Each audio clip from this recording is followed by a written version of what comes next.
The house we had dreamed about for so long. Everything seemed perfect. A quiet space, a small backyard where we could relax, and Bella, the cat we had rescued together. The first few days passed peacefully, almost too peacefully, until we began to notice the house on the right. That house looked abandoned. It seemed like the previous owner had started renovating but stopped halfway through. The fence that once separated our garden from that property had been removed to be replaced, but it was never installed again. That meant anyone could simply walk from that yard straight into ours. Behind the abandoned house was another home where a few young men lived. Sometimes when we came back from work, we would see them cutting through the abandoned yard as a shortcut to the street. At first, we didn't think much about it. Maybe they knew the owner. But our first night in the new house made everything feel different. That evening, we were sitting outside in the garden, looking at the stars and talking. When we happened to glance toward the houses behind us, we saw a man standing in a dark window, staring directly down at us. He didn't look away. He didn't seem embarrassed. His face was completely expressionless. He just stood there, watching. 30 minutes passed, and his eyes never left us. Eventually, both of us decided to go inside because the feeling had become too uncomfortable. For the next few days, things seemed normal again. Until another evening when we were sitting outside talking in the garden. Suddenly, we heard wood creaking near the temporary fence. When we turned around, 3 men were standing right in our yard. They looked at us as if their presence there was completely normal. The youngest one was holding a large bag and asked if we wanted to buy dishwasher tablets. He said they were found items. We declined and tried to end the conversation as quickly as possible. What worried us wasn't the offer, but how casually they had walked into our yard, as if it were their territory. After that, they started appearing more often. They would walk through the yard, lift the temporary fence panel, and enter the abandoned house next door. For 2 girls in our early 20s, the feeling of being threatened became more and more real. A few days later, the police arrived. They said the men living in the house behind had been kicked out for causing problems with neighbors. We felt relieved, but that relief didn't last long. One day, while I was in the shower, my girlfriend called me to the window. She was recording a video. Outside, a strange man was standing in the yard of the abandoned house. When he noticed us, he suddenly ran straight toward our house and tried the front door handle before running away again. After that night, things became much more frightening. At 2 a.m., we heard whistling outside the window. Someone tapped lightly on the glass. On another night, our camera doorbell was removed and the memory card inside disappeared. Then one evening, we checked the camera footage and saw a masked man standing in front of the yard, spreading his arms wide as if mocking us, staring up toward our bedroom window. We called the police many times, but they said that simply standing outside and looking at a house was not a crime.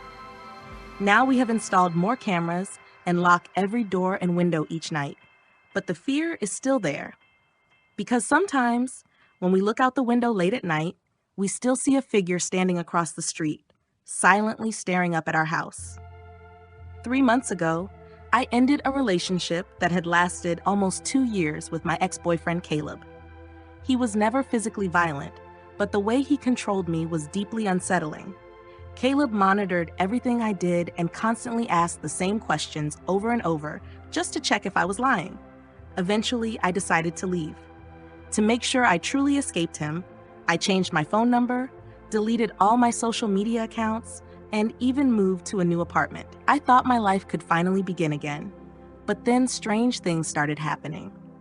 One Tuesday morning, I stopped by a small cafe near my new place.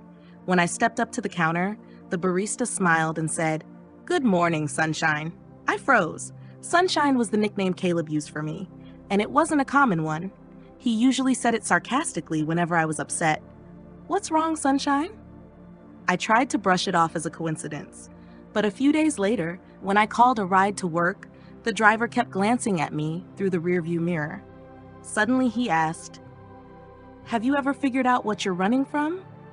My heart nearly stopped. That was something Caleb used to say during arguments. After that, similar things kept happening. A woman in the supermarket bumped into me and whispered, "You can't just disappear like that." A man passing on the street said, "Still wearing your hair like that?" Even a maintenance worker in my building hummed the exact song Caleb used to play whenever we fought. What terrified me wasn't their faces. They were all strangers, but their eyes, they all looked at me the same way, as if they knew me.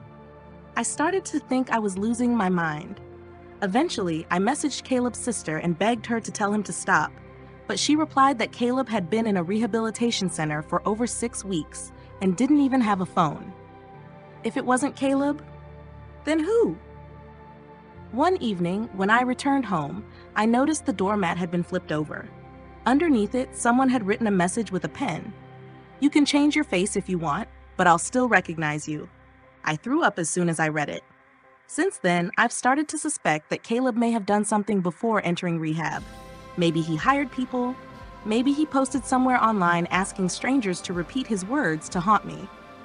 It doesn't feel like ordinary stalking.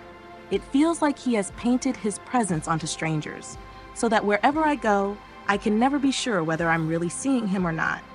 I moved again, changed my hairstyle, and disappeared from social media. But last week, as I was walking home from a bookstore, a woman passed me on the sidewalk and quietly said, "Still hiding behind books, sunshine?" She never turned around. And in that moment, I realized this might never end. My family was never really the type that traveled much. So when my aunt suddenly suggested a vacation together at one of the large lakes in Michigan, everyone was both surprised and excited. We wanted the trip to be memorable, so my cousin booked a large Airbnb big enough for the whole family, 18 people in total. The house sat right next to the beach, and the view of the massive lake almost made it feel like we were standing by the ocean. Most people chose rooms in the main house, but because there were so many of us, a few, including me and 3 of my cousins, were assigned to sleep in a building behind it, a 2-story garage that had been converted into bedrooms. At first, we didn't think much about it. We spent the day enjoying hot tubs, walking along the beach, and relaxing. But when night came and we actually stepped inside the garage, the comfortable feeling quickly disappeared. The place looked neglected, the carpet felt damp, the bed sheets had stains, and even the bathroom smelled unpleasant. It seemed like the cleaners had focused on the main house and almost completely ignored this garage building. We decided to wash all the bedding before sleeping. The washing machine was small, so we had to wash each set one at a time, which meant staying up very late. I kept going up and down between the bedroom and the laundry room downstairs. By nearly 3 a.m., we finally finished. Everyone was exhausted and quickly went to bed. I stayed awake a bit longer, scrolling on my phone. Ever since my apartment had once been broken into back when I lived in Detroit, I had become a very light sleeper and paid attention to every sound around me. Then suddenly, bang! A violent crash came from the garage door below, as if someone had thrown their entire body against the metal door. I sat up immediately. But my cousins were still asleep, so I tried convincing myself it was just strong wind. 20 minutes later, bang! Even louder. The entire garage door shook violently, and the building seemed to tremble with the impact. Now I was completely awake. About 20 minutes after that, the third crash came. 2 of my cousins shot upright in bed. None of us believed it was the wind anymore. We texted my aunt in the main house.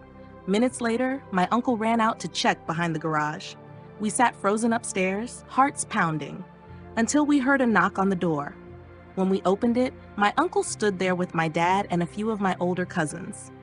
Their faces looked more serious than I had ever seen.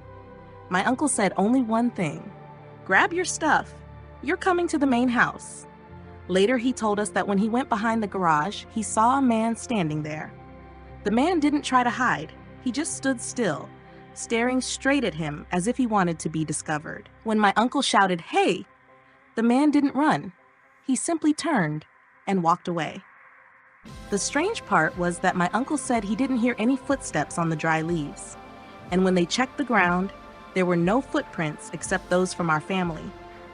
Things became even stranger when we found 2 Joker playing cards inside the house, one in the garage and one in the main house. The Joker in the garage had a distorted clown face that looked unsettling. The next night, after everyone slept together in the main house, my mother heard footsteps on the porch around 4 a.m.